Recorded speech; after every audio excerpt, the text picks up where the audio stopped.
Hi! In front of me is Huawei Nova 9SE, and today I would like to show you how you can use one-handed mode on this device.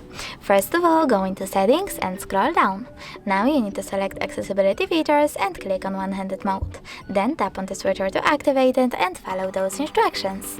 I have tricky navigation, so I have to slide my finger across the bottom of the screen. When I do that,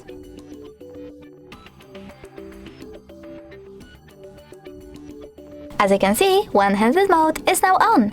If you wish to go back into the standard one, you need to click on the blank area. If you want to disable one-handed mode completely though, tap on the switcher again. Thanks so much for watching. If you enjoyed this video, leave a like, comment and subscribe. Bye!